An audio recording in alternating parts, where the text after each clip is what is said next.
Is everything you're learning about healing, emotions, the nervous system, making your life easier, making you feel like you have all these great tools that you can lean on and use? Or do you now feel like a kid with a bunch of homework, right? It's like there's a test that life is giving us, and, I'm failing it because I'm not doing everything I'm supposed to be doing on this to-do list really properly. This is very easy to happen. I see you if this is the case. My own early excitement when I first learned some of these different types of tools was like, wow, there's such limitless potential here.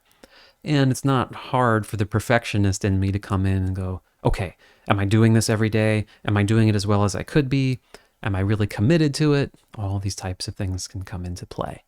Now, if you're dealing with a really serious life situation, though, maybe a health crisis, this can take on a completely different tone. And many people come to me in this state because it's like, now I'm not healing correctly, and if I don't, it could be catastrophic, right? So there's more pressure about doing the things, all of the things that you've learned correctly and on point. It almost adds to the very stress that a lot of these tools are designed to alleviate and help us be in a little bit more of a peaceful state and to process some of the things that keep us in that sort of fight or flight. So I want to give you some ways to approach this, to think about it that doesn't just pile on more techniques for you, but how to actually work with this so that we can observe and become conscious of, okay, how do I relate to these approaches and how is it creating more stress? The key point with all of this is we're not really talking about a technique itself, because you could be learning all of the best techniques in the world and still be relating to them from a sense of fear, from a sense of, I need to do this properly. I'll never get better, or I'll never improve if I don't. So how you approach it is very interesting to explore. And the first thing I'd invite you to just sort of think about for a moment is the way that you're going to approach your own emotional work, your healing, is going to be the way you approach many things in life. And it's not going to be conscious in that you think of it as, oh, this is a way I'm approaching something. It's just going to feel natural, automatic, almost like, of course, this is the right way to do it. It might not even cross your mind to think, for example, if you're like really conscientious and, okay, ideally, I really should be doing everything on this list every day, and the perfect day would look like this, and I kind of feel some judgment for myself every day if I don't do it. That could just be like baked into the cake, so to speak. So I want you to just, as I'm describing this, think about that for a moment. Think about what you might just automatically be assuming. What's a good day supposed to look like? What are you supposed to be doing if you're really on top of it, or you're really doing this correctly? Ironically, it might even include like, well, I'm supposed to have more rest time. I should be doing these things. I should be getting up early, doing my walks, like whatever, right? Just notice the subtle way you relate to it. What should you be doing? How do you feel if you don't do it? What meaning do you give to yourself if you're someone who's like really does everything perfectly one day, or kind of quote unquote backs off, or you might judge it more harshly, like I'm slacking off on my inner work or my therapeutic approach, whatever it might be.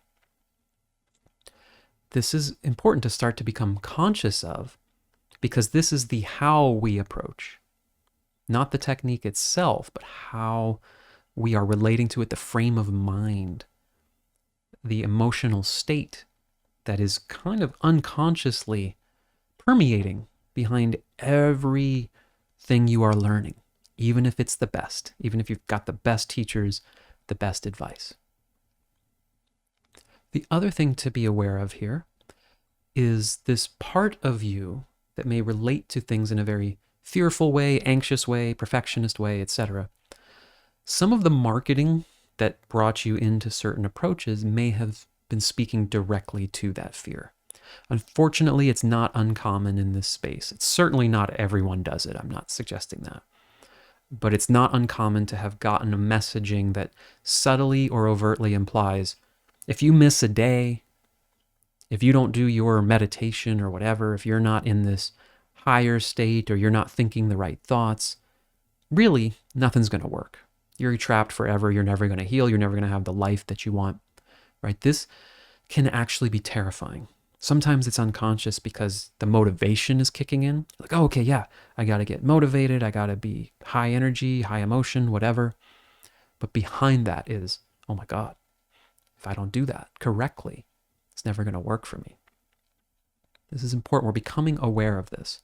And we're beginning to turn the attention to, wait, how am I feeling about the whole subject here of emotional work, emotional healing, processing things, right? A question I like is to literally just imagine there is a part of yourself. You can conceptualize it. If you see images, that's fine. You might think of someone you care about. Sometimes thinking of someone very young is helpful here because you learn these patterns at a very young age. And just say, how you doing in there with this whole healing thing we're taking on? How do you feel about it? And you might get access to things like, oh, there's some fear here, there's tension, there's anxiety. I'm scared I'm going to do it wrong. I always do it wrong, right?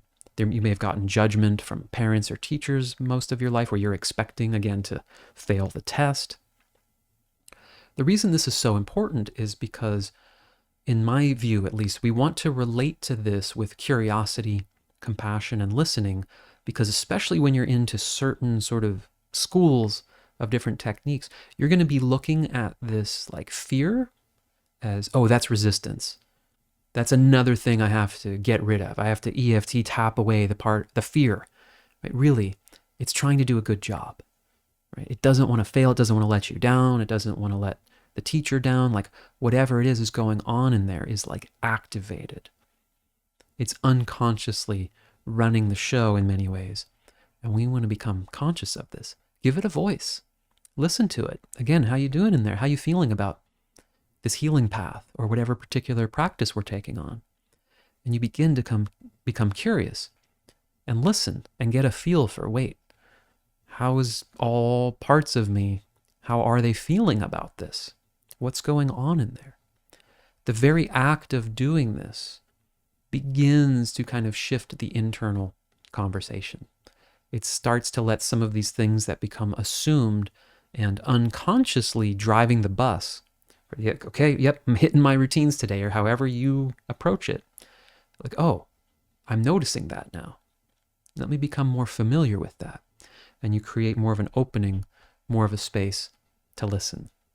Now, if you want to do some actual tapping with this sort of fixing, gotta fix it, gotta do it right energy, I'm linking to a tapping video here and another video that gets into more of just conversation if you want to listen more about this whole fixing energy, how to work with that.